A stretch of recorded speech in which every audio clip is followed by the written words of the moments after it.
कुछ इस तरह मैंने जिंदगी को आसान कर लिया, किसी से मांग ली मात।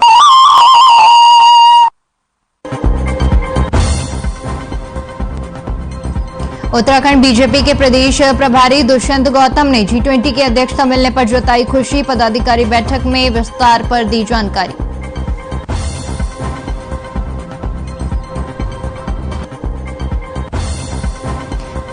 जोशीमठ में भूदस्ताव से 27 आंगनबाड़ी केंद्र प्रभावित। बाल विकास मंत्री रेखा आर्य ने दिए निर्देश, आंगनबाड़ी को जल्द शुरू कराने के निर्देश।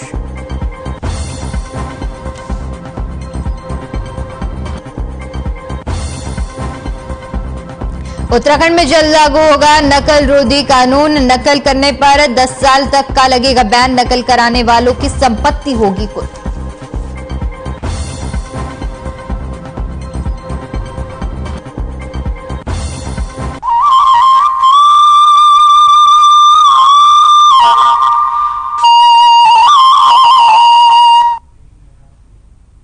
नमस्कार, उत्तराखंड के हमारे खास बुलेटिन में आपका स्वागत है।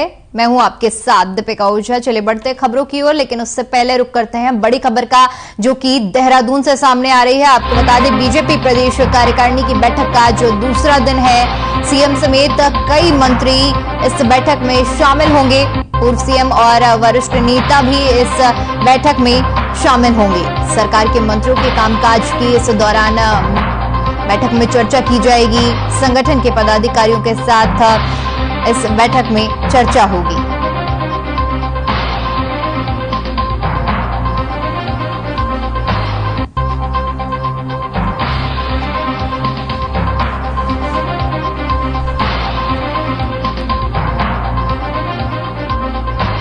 तो आज जो बैठक होने वाली है, जिसमें पूर्व सीएम समेत मंत्री भी मौजूद रहेंगे और संगठन के पदाधिकारियों के साथ ये बैठक होने वाली है, जिसमें मंत्रियों के कार्यकाल कामकाज को लेकर भी चर्चा की जाएगी। सरकार के मंत्रियों के कामकाज की चर्चा की जाएगी। संगठन के पदाधिकारियों के साथ ये बैठक होने वाली है। बीजेपी प्रदेश कार्यकारिणी की बैठक का जो दूसरा दिन है, जिसमें सीएम समेत कई मंत्री इस बैठक में शामिल होंगे और पूर्व सीएम वरिष्ठ नेता भी इस बैठक में शामिल होंगे।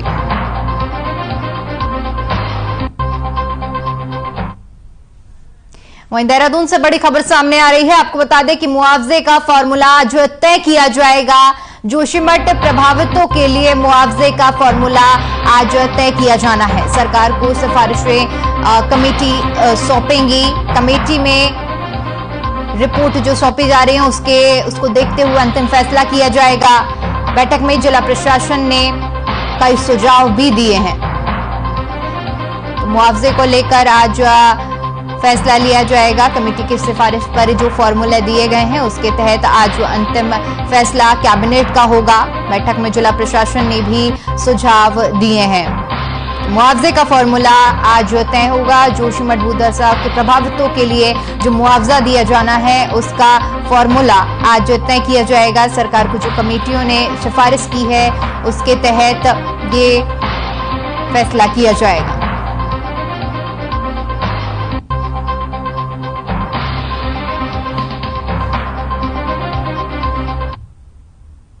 वहीं आज से ठीक 100 दिन बाद उत्तराखंड में चारधाम यात्रा की शुरुआत हो जाएगी, जिसके लिए मंदिर समिति ने कपाट उद्घाटन की तिथि भी तय कर ली है। सरकार चाहती है कि इस साल चारधाम यात्रा को पिछले साल से और भव्य बनाया जाए। यात्रा को और सुलभ और सरल बनाने के लिए ग्राउंड लेवल पर काम किए जाना तय किए गए हैं, ताकि आने वाले श्रद्धालुओं को हर सुविधा उपलब्ध कराने के लिए संबंधित अधिकारियों से फीडबैक भी लिया जा रहा है। वहीं बीजेपी प्रदेश महामंत्री आदित्य कोठारी ने कहा कि पिछले साल 50 लाख यात्रियों ने चार धाम यात्रा की थी और इस बार इससे भी ज्यादा संख्या में यात्री चारधाम यात्रा पर आ पाए, इसके लिए सरकार हर सुविधा मुहैया करवाने में जुटी हुई है।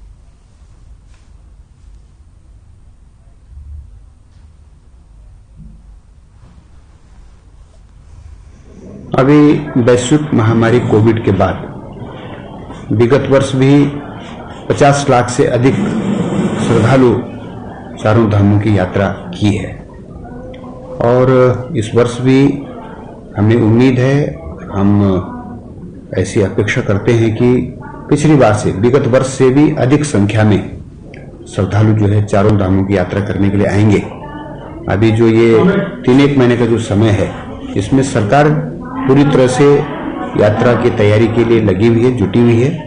बद्रीनाथ केदारनाथ मंदिर समिति भी पूरी व्यवस्थाओं की तैयारी में लगी हुई है। बद्रीनाथ जो है वो जोशीमठ है और बद्रीनाथ धाम जाने वाला और बॉर्डर में जाने वाला एकमात्र रास्ता जोशीमठ में जिस प्रकार के हालात हैं, सरकार उस पर काम करने की बजाय प्रचार कर रही है चार धाम यात्रा का। भाई, चार धाम यात्रा हमारी लाइफ लाइन है, उसका प्रचार प्रसार होना चाहिए, लेकिन चार धाम यात्रा जहां होती है वो पूरा क्षेत्र इस समय खतरे की जद में है। जोशीमठ के अलावा कर्णप्रयाग, रुद्रप्रयाग, तमाम जगहों पे खतरे की घंटी बज रही है। सरकार आंखें मूंदे पड़ी है। जिस प्रकार से रैणी में आपदा आने के बाद सरकार ने आंख में पट्टी बांध ली थी, उसी प्रकार से कर्णप्रयाग, रुद्रप्रयाग और पूरे तमाम क्षेत्रों में जहां जहां इस समय क्रैक्स आने के मामले हैं, भू धसाव के मामले हैं, वहां सरकार या तो सूचना छुपा रही है या आंख में पट्टी बांध के बैठी है। देहरादून से बड़ी खबर सामने आ रही है। आपको बता दें कि मौसम विभाग ने ऑरेंज अलर्ट जारी किया है। भारी बारिश और बर्फबारी का अलर्ट जारी किया गया है। कई जिलों में बारिश और ओलावृष्टि की चेतावनी दी गई है। उत्तरकाशी, चमोली में बर्फबारी की संभावना जताई जा रही है। पिथौरागढ़, बागेश्वर में भी यही संभावना जताई जा रही है। रात से कई ऊंची चोटियों पर हिमपात जारी है और इसके चलते मैदानी इलाके जो हैं वहां पर भी कोहरा छाए रहने की संभावना जताई जा रही है। तो मौसम विभाग की तरफ से ऑरेंज अलर्ट जारी किया गया है और मैदानी इलाकों में कोहरा छाए रहने की संभावना जताई जा रही है। भारी बारिश और बर्फबारी का भी अलर्ट जारी किया गया है।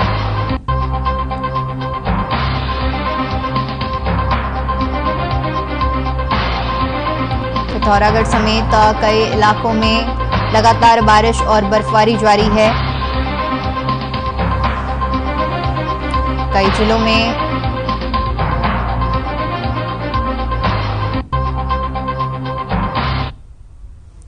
मौसम विज्ञान विभाग की ओर से ऑरेंज अलर्ट जारी किया गया था, जिसके बाद अल्मोड़ा में बारिश शुरू हो गई है। मौसम की करवट बदलते ही तापमान में गिरावट दर्ज की जा रही है। लंबे समय के बाद बारिश हुई है, जिसके चलते अब कड़ाके की ठंड पड़ने लगी है।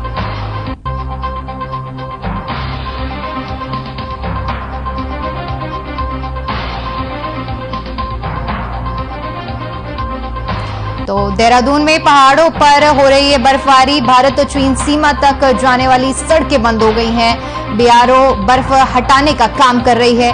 प्रदेश में अगले 24 घंटे तक राहत नहीं, ऐसे खबर सामने आ रही है। तो लगातार बर्फबारी होने से पहाड़ों पर जो लगातार बर्फबारी हो रही है, उसकी वजह से भारत और चीन सीमा तक जाने वाली सड़कें पूरी तरह से बंद हो गई हैं। बीआरओ की तरफ से बर्फ को हटाने का काम किया जा रहा है और अगले 24 घंटों तक राहत के कोई आसार नजर नहीं आ रहे हैं।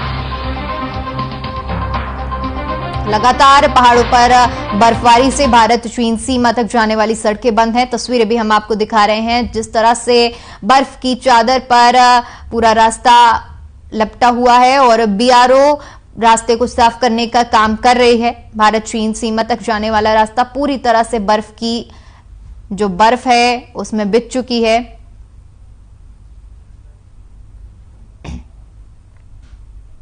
उधर मौसम विज्ञान विभाग की ओर से ऑरेंज अलर्ट जारी किया गया था, जिसके बाद अल्मोड़ा में बारिश शुरू हो गई है। मौसम की करवट बदलते ही तापमान में गिरावट दर्ज की जा रही है। लंबे समय के बाद बारिश हुई, जिसके चलते अब कड़ाके की ठंड पड़ने लगी है।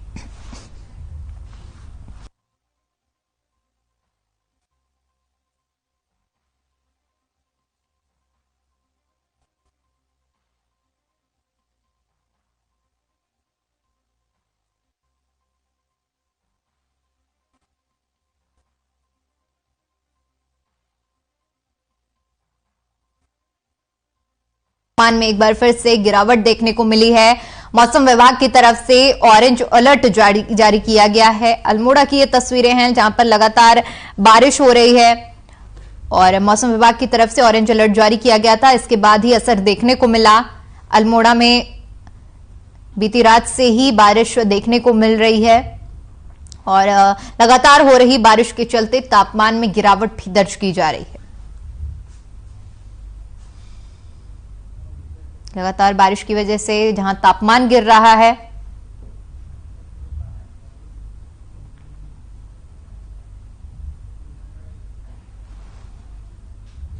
हरिद्वार में एक बार फिर से मौसम ने अचानक करवट बदल ली है। देर रात से ही आसमान में घने बादल हैं और बारिश हो रही है। मौसम की करवट बदलते ही आपको बता दें कि तापमान में गिरावट दर्ज की गई है और मौसम विभाग ने सामान्य बारिश की संभावना जताई है। वहीं उत्तराखंड में पहाड़ों में बर्फबारी हो रही है, जिससे मैदानी क्षेत्रों में ठिठुरन बढ़ने लगी है। वहीं हरिद्वार के शहरी और ग्रामीण क्षेत्र में बारिश से एक बार फिर दलहन और तिलहन की फसलों को नुकसान होने की संभावना है, जबकि गेहूं और गन्ने की फसल के लिए बारिश फायदेमंद साबित होगी। बारिश के चलते हरिद्वार जिले में लोगों को भी परेशानियों का सामना करना पड़ रहा है।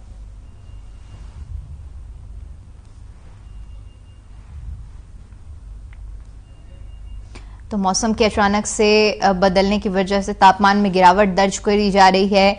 हरिद्वार में देर रात से ही लगातार बारिश हो रही है। कई जगह पर जलभराव की भी तस्वीरें सामने आ रही हैं। हालांकि लगातार हो रही बारिश की वजह से जैसे ही तापमान में गिरावट दर्ज की गई है, तो ऐसे में लोगों को घर से बाहर निकलना भी मुश्किल हो जा रहा है।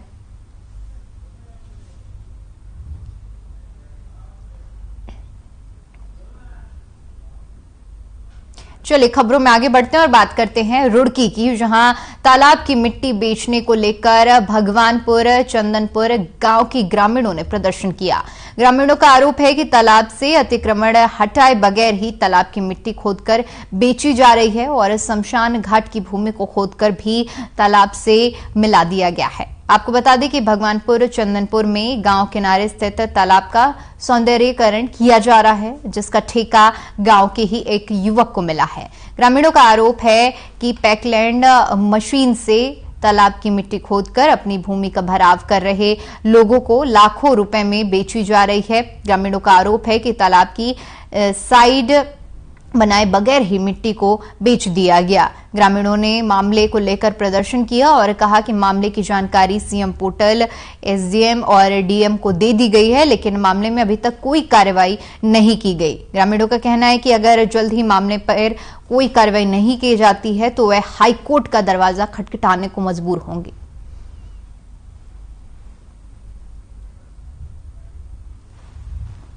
तालाब की मिट्टी खोदने को लेकर विवाद हो रहा है।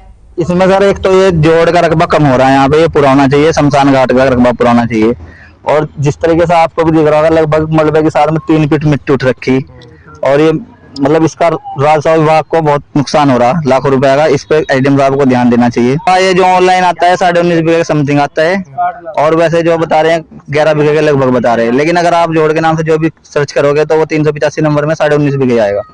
दिखाया जोड़ का और यही ऑनलाइन रकबा 22 बीघा निकल रहा, तो बाकी जो जमीन है वो सब एसडीएम खा गए या सरकार खाएगी, यो कहाँ गई या किसी का अलॉट कर दी। इस रकबे को तो बताया जा, नहीं तो ये रकबा गया कहाँ यहाँ से उड़ को, उस चीज को समझाया जा, पब्लिक को बताया जा कि ये रकबा कहाँ अलॉट करा, किस जगह पहुंचाया। इस बारे में कोई अधिकारी अभी तक पहले कोई ऐसा आया ही नहीं। तहसीलदार साहब आए चकबंदी के बाद फिर जितनी है जो 11 बीघा निकाल ले, तो चकबंदी के बाद अब इस काम लगे भाई तो पता चला कि 11 बीघे, उससे पहले कोई 11 बीघे का आदेश नहीं है। इसका रास्ता जोड़ का टूटा हुआ ये पूरा होना चाहिए और जहाँ जोड़ो वहाँ और छोड़ते आ रहे, मतलब इंसाफ से होना चाहिए ना काम। क्या दिक्कतें आ रही है? दिक्कत रास्ते की, रास्ता सारा इसमें जोड़ में कटा हुआ, इसको मट्टी लगाते भी जोर पड़ रहा। खबर रुड़की से है, जहां रामपुर मेन बाजार मार्ग खस्ता हाल है। इस मार्ग पर आए दिन हादसे होते रहते हैं और सड़क की हालत बद से बदतर बनी हुई है। सड़क पर भारी धूल उड़ती रहती है, जो आने जाने वाले लोगों के लिए मुसीबत बनी हुई है। लेकिन प्रशासन ये सब जानकर भी परेशानी को अनदेखा कर रहा है, जिसको लेकर स्थानीय लोगों ने मिलकर रुड़की मेयर गौरव गोयल का पुतला दहन किया और जनप्रतिनिधियों के खिलाफ नारेबाजी भी की। स्थानीय लोगों का आरोप है कि लगातार वे लिखित रूप में इस मार्ग को बनवाने की मांग कर चुके हैं, बावजूद इसके इस ओर ना तो कोई जनप्रतिनिधि और ना ही प्रशासन के अधिकारी ध्यान देने को तैयार हैं, जिसको लेकर उन्होंने मेयर का पुतला दहन कर आक्रोश व्यक्त किया। लोगों का कहना है कि अगर जल्द ही इस मार्ग को सुधारने का काम शुरू नहीं किया गया तो वे बड़ा आंदोलन करने को मजबूर होंगे। तो खस्ता हाल इस सड़क को लेकर लगातार लोगों का प्रदर्शन जारी है। नगर निगम इस पूरे मामले पर ना तो नगर निगम सुध ले रहा है और ना ही जनप्रतिनिधि, जिसके बाद लोगों में आक्रोश देखने को मिल रहा है।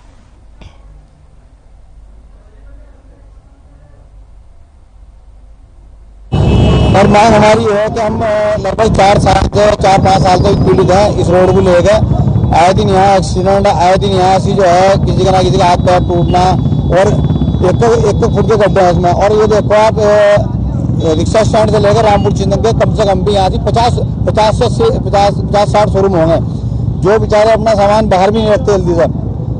और यहाँ तक के इतना बुरा हाल है इस रोड का कि कोई आदमी एक बार इस रोड को गुजर जाए तो उसे घर आकर नहाना पड़ेगा, नहाना पड़ेगा आगे।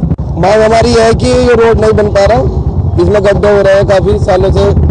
इसमें हम जा रहे हैं उनके विधायक के पास, गौरव गोयल के पास, और पार्षद से आपको भी कह रहे हैं कि भाई इसके लिए हमारा कुछ करो, कि कोई सुनवाई नहीं हो पा रही। एक्सीडेंट रोड डेली हो रहे हैं, आप भी देख सकते हो कि कितने बड़े बड़े गड्ढे हो रहे हैं, कैसे हो रहा है। धूल मिट्टी बूढ़े आदमी बहुत ज्यादा हो रहे हैं, दमे की बीमारी हो रही है, डस्टबिन में जा रही है। रुक करते हैं अगली खबर का, जो कि देहरादून से है, जहां न्याय विभाग ने 10वीं, 12वीं और विश्वविद्यालय की परीक्षाओं पर भी नकल रोधी कानून लागू करने का सुझाव शासन को दिया है।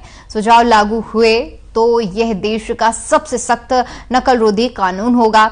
सचिव शैलेश बगौली ने न्याय विभाग से अध्यादेश के सुझावों के साथ लौटने की पुष्टि की है। आपको बता दें कि कार्मिक विभाग ने कुछ दिनों पहले उत्तराखंड सार्वजनिक परीक्षा अध्यादेश 2023 न्याय विभाग को परामर्श के लिए भेजा था, जिस पर न्याय विभाग ने अपने सुझाव भेज दिए हैं।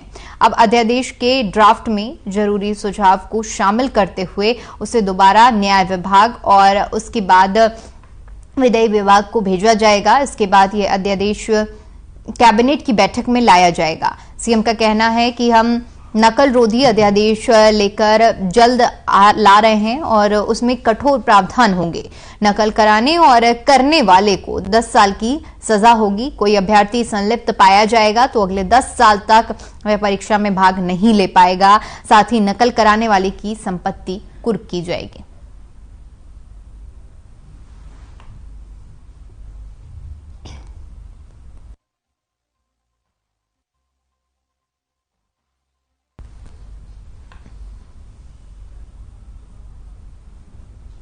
बीजेपी प्रदेश प्रभारी दुष्यंत गौतम ने पदाधिकारी बैठक में G20 की अध्यक्षता मिलने पर खुशी जताई है। साथ ही कार्यक्रम में इसकी जानकारी विस्तार से दी है। उन्होंने बताया कि यह समूह दुनिया का 85% जीडीपी, 75% विदेशी व्यापार और 60% जनसंख्या वाले देशों का है। विश्व आर्थिक मंदी के दौर से गुजर रहा है। ऐसे में भारत को इतनी महत्वपूर्ण जिम्मेदारी मिलना बहुत ही गर्व का विषय है और उस पर उत्तराखंड के लिए यह कार्यक्रम बेहद सुनहरा अवसर लेकर आया है।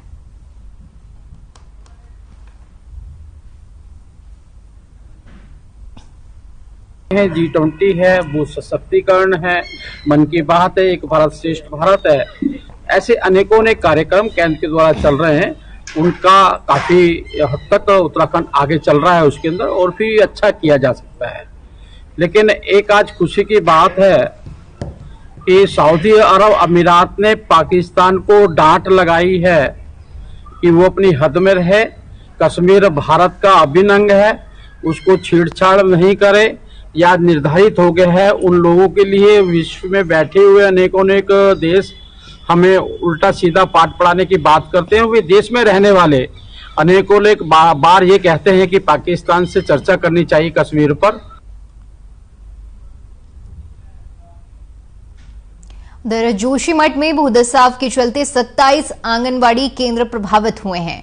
अब इन सभी 27 आंगनबाड़ी केंद्रों को दूसरी जगहों पर शिफ्ट कर शुरू करने के लिए निर्देश दिए गए हैं। आपको बता दें कि महिला एवं बाल विकास मंत्री रेखा आर्य ने आंगनबाड़ी को जल्द शुरू करने के निर्देश दिए हैं। मंत्री रेखा आर्य का कहना है कि जोशीमठ में 27 आंगनबाड़ी केंद्र हैं। भूदसाव के चलते प्रभावित हुए, जिन्हें शिफ्ट करने के निर्देश दिए गए हैं। आंगनबाड़ी केंद्रों को शिफ्टिंग कर जल्द ही शुरू करने की काम किया जाएगा, जिसमें गर्भवती, गर्भधात्री और नवजात से 6 साल के बच्चों को जिन योजनाओं का लाभ मिलना है, उन योजनाओं का लाभ उनको मिले, इसके लिए प्रयास किए जा रहे हैं।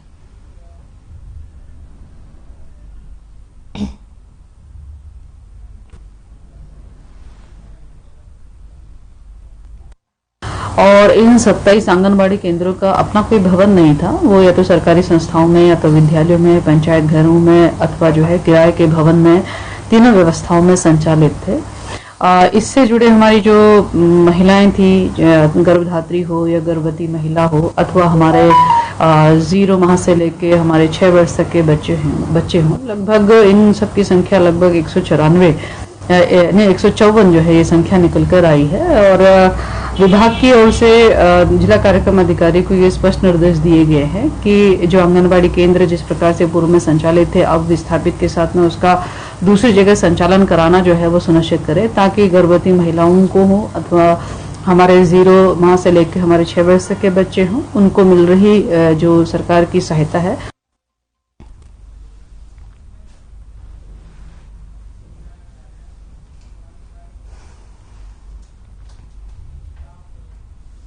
उधर हल्द्वानी के क्षेत्र भुजियाघाट में Harley Davidson foothill chapter bike Riders की टीम पहुंची। इस दौरान टीम के सभी सदस्यों ने बाइक चलाते समय सुरक्षा मानकों पर जानकारी दी। बाइक राइडरों ने युवाओं से अपील की कि बाइक को चलाते वक्त सावधानी बरतें।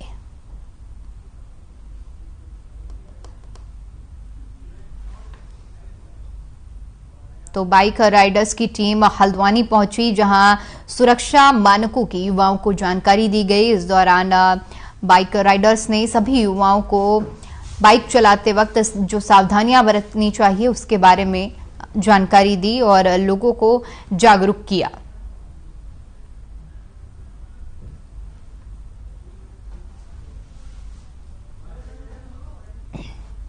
मेरी सिर्फ यही अपील है कि जो नॉर्म्स सरकार ने बनाए हैं, सेफ्टी रूल्स बनाए हैं, नियम कायदे कानून बनाए हैं, उनको फॉलो करें। स्पीड लिमिट सेट करिए तो उसका कोई कारण होगा, वो आपकी सुरक्षा के लिए है, वो इसलिए नहीं कि आपको परेशान करे। हेलमेट पहनने के लिए कहते हैं, वो इसलिए कहते हैं ताकि आप सुरक्षा हो।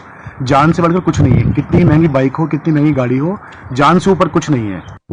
सबसे पहले तो ये अपील है कि अगर आप रोड पे निकलते हैं तो आपकी जिम्मेदारी आपकी खुद की भी और आप लोगों की जिम्मेदारी आपकी ही है। आपको सबसे पहले हेलमेट पहनना बहुत जरूरी है। हमारे पास बहुत हाईली सॉलिड हेलमेट्स हैं कि .3 के लेवल है हेलमेट्स का, जिसमें सब बहुत सी सिक्योरिटी होती है। फिर सारे हेलमेट कनेक्टेड रहते हैं एक दूसरे से, तो कोई जो आगे होता है वो पहले ही बता देता है कि भाई पीछे गाड़ी आ रही है या गाय खड़ी है या अभी स्लो कर लो या ऐसे कर लो। ये बहुत जरूरी है कि आपस में कम्युनिकेशन लेके चलते हैं। पहली चीज़ तो मैं बताऊंगा कि इस ग्रुप में सबसे छोटा मैं ही, मैं 26 साल का 22 साल में मैंने यहाँ ज्वाइन किया था, तो मैंने एज ए युवा ही ज्वाइन किया। तो मैंने अपने साथ वालों को देखा, आजकल लोग क्या कर रहे हैं, जब बाइक लेके चलते हैं तो वो ये भूल जाते हैं कि पेरेंट्स भी, वो बाइक उनकी आखिरी बाइक नहीं है, उसके आगे बहुत एक्सपीरियंस है। मैं आपको सिर्फ इतना बताऊंगा कि फ्रैक्शन ऑफ सेकंड्स, आपको सेकंड्स लगेंगे और आपकी लाइफ तबाह हो जाएगी। एक बार पैर टूट गया तो सब खत्म, शोल्डर टूट गया खत्म, गलती से सर पे लग गई। आगामी महाशिवरात्रि के अवसर पर भारत ही नहीं बल्कि मॉरिशस के 350 शिवालयों में भी महादेव का जल अभिषेक तीर्थ नगरी के पावन गंगा जल से किया जाएगा। गंगा जल की बोतलें त्रिवेणी घाट पर भर ली गई हैं, जिनको पैकिंग के बाद दिल्ली भेज दिया गया है। दिल्ली से यहां गंगा जल मॉरिशस पहुंचाया जाएगा। यहां 24 फरवरी की रात को विधि विधान से पूजा अर्चना कर महादेव का जलाभिषेक किया जाएगा।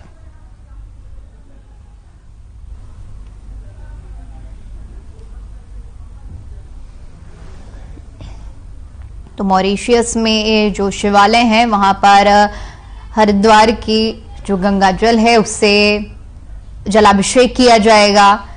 बताते चले कि गंगा जल को पैक करके दिल्ली भेजा जा रहा है और दिल्ली से फिर ये गंगा जल मॉरिशस भेजा जाएगा। 350 शिवालयों में इस गंगा जल से महाशिवरात्रि के पावन पर्व पर जलाभिषेक किया जाएगा।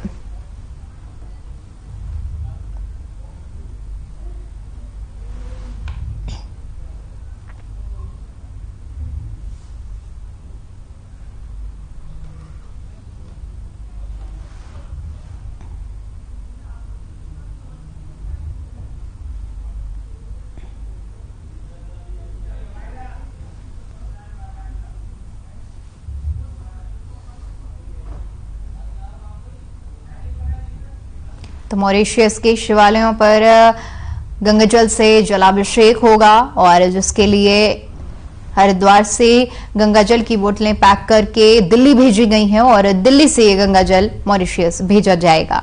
बताते चले कि 350 शिवालयों में जो कि मॉरिशस में स्थित है वहां पर इस गंगाजल से जलाभिषेक किया जाएगा। महाशिवरात्रि के पावन पर्व पर जलाभिषेक किया जाएगा। चलिए फिलहाल के लिए इस बुलेटिन में इतना ही। देश और दुनिया की तमाम बड़ी खबरों के लिए बने रहिए हमारे साथ। नमस्कार।